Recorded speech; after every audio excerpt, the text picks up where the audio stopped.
Hay de los que descienden a Egipto por ayuda y confían en caballos, y su esperanza ponen en carros porque son muchos, y en jinetes porque son valientes, y no miran al Santo de Israel ni buscan a Jehová.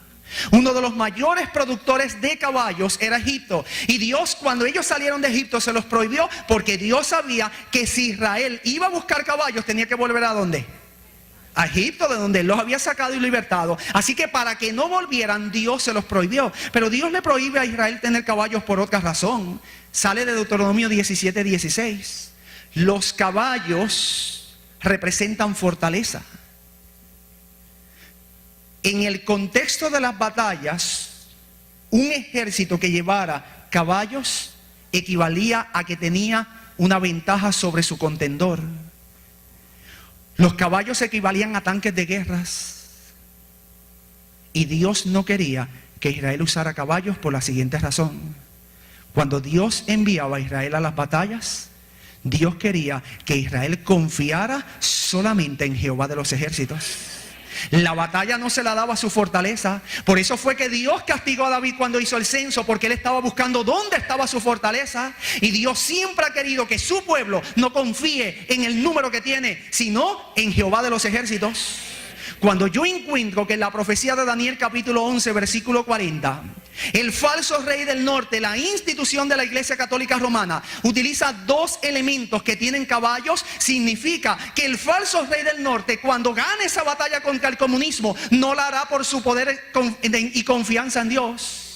La institución de la Iglesia Católica Romana ganará contra el comunismo confiando en sus propias fuerzas, confiando en su poderío, pero dejando de lado el poder de Dios. Y es por eso que se describen dos elementos que tienen que ver particularmente con los caballos. La última expresión que aparece allí en Daniel capítulo 11 versículo 40 es la siguiente: entrará por las tierras, inundará y pasará. Cuando usted hace un análisis gramatical de esa última expresión, usted va a encontrar que allí existen tres verbos y un sustantivo. Y esos tres verbos y ese sustantivo, en su orden de aparición, tienden a demostrar tres cosas. Tienden a demostrar la acción. Esa es la acción que va a entrar. En segundo lugar, me demuestra la dirección. Va a entrar, pero me dice hacia dónde se dirige: por las tierras, hacia ciertos territorios en particular. Y los últimos dos verbos tienden a demostrar la eficiencia: inundará y pasará. Aquí nuevamente el vidente retoma la imagen de la tempestad. Y así como una tempestad inunda y pasa dejando todo destruido, el vidente ve que cuando el rey del norte se levante contra el rey del sur, es decir, cuando la Iglesia Católica Romana se levante contra el comunismo, va a entrar por los territorios comunistas y va a inundar y va a pasar. Es decir, va a dejar completamente destruidos los territorios comunistas, como propiamente hace una tempestad cuando entra por ciertos territorios. En otras palabras, la profecía concluye diciendo que en esa lucha que va a llevarse a cabo después del año 1798, la institución de la Iglesia Católica Romana va a salir airosa, va a vencer el comunismo. Yo voy a obviar la cuarta parte, que es un resumen, porque ya he repetido tanto que ya ustedes se la saben de memoria. Ya ustedes pueden repetir esta profecía. Así que voy a omitir lo que tiene que ver con el resumen y voy a entrar a la última parte, que es la faceta histórica. Ese es el resumen. Los que hemos estado al tanto de las incidencias históricas acaecidas hace unos 18 años atrás, pudimos constatar algo sumamente impresionante. Y es el hecho de que quien intervino para que el comunismo cayera en la Unión de Repúblicas Socialistas Soviéticas y sus satélites, quien intervino para que el comunismo cayera en Polonia, Bulgaria, para que el comunismo cayera en lo que era Alemania, todo el mundo sabe que fue el Papa Juan Pablo II. ¿Usted tiene duda alguna? Yo le invito, venga esta tarde.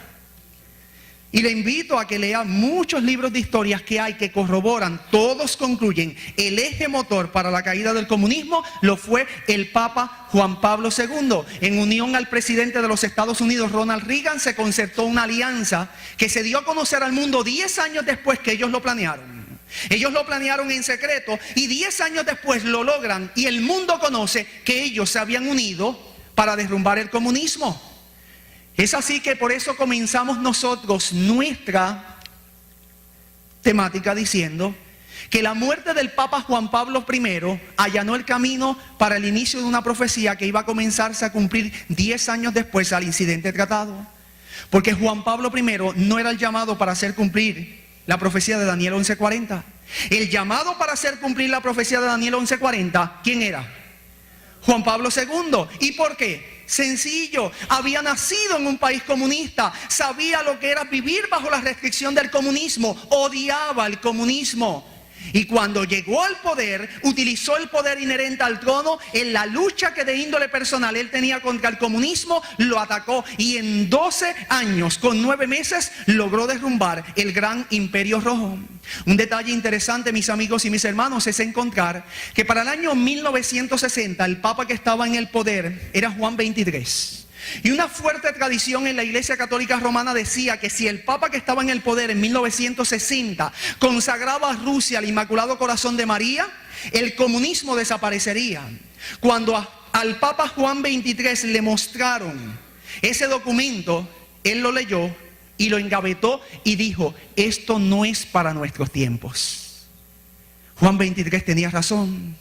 No era él el llamado a hacer cumplir Daniel 11:40. El llamado a hacer cumplir Daniel 11:40 era un papa que vendría más de 15 años después de su pontificado, Juan Pablo II.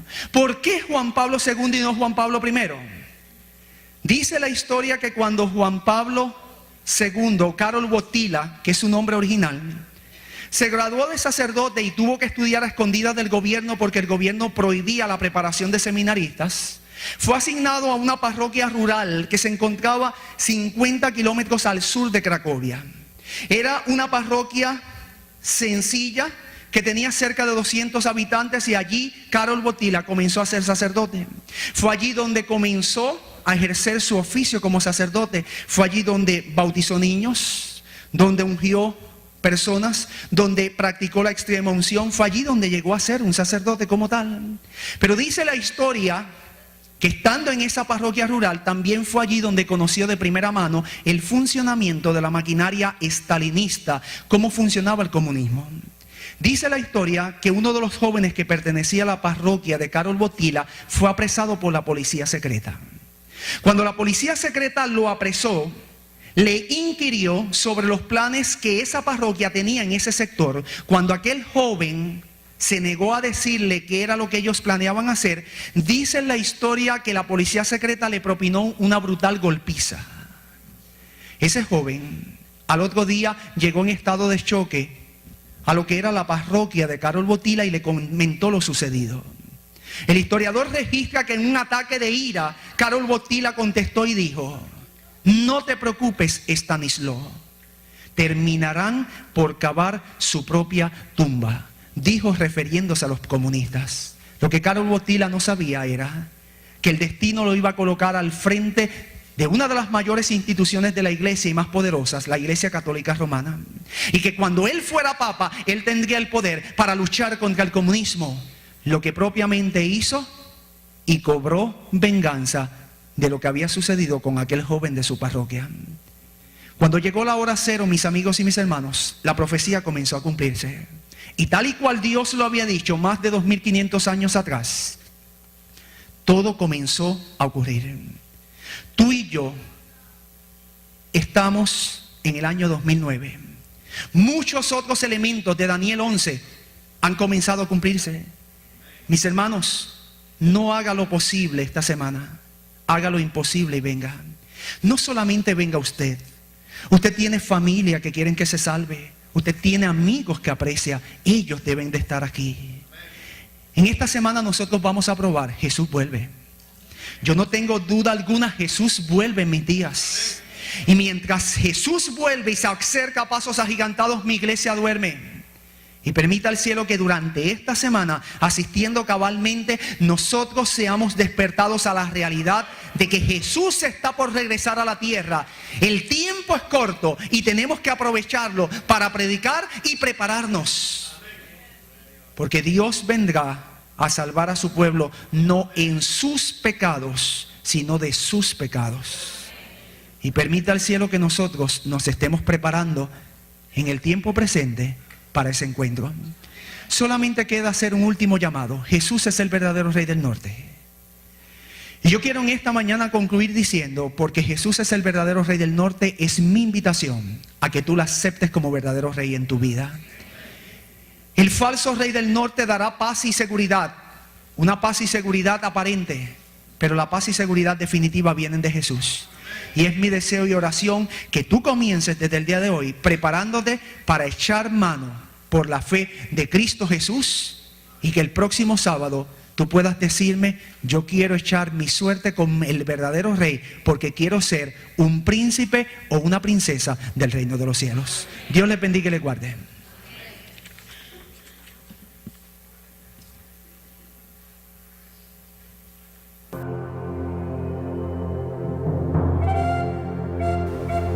Ministerio y Producciones Luz y Verdad presentó la serie profética de Daniel 11:40 al 43, en la voz del pastor Pedro Luis Cortés Jr.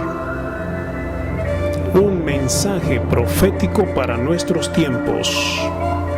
Lugar: Iglesia Adventista del Séptimo Día, Lancaster, Pensilvania, Estados Unidos. Pastor Samuel Mercado. Video y edición: Milton Mendoza. Equipo de sonido: Briana Echevarría y Alex Ralat. Primer anciano: Domingo Díaz. Para pedidos y oración: Milton Mendoza. Teléfono: 305-244-9682. Email: luzyverdad12@yahoo.com.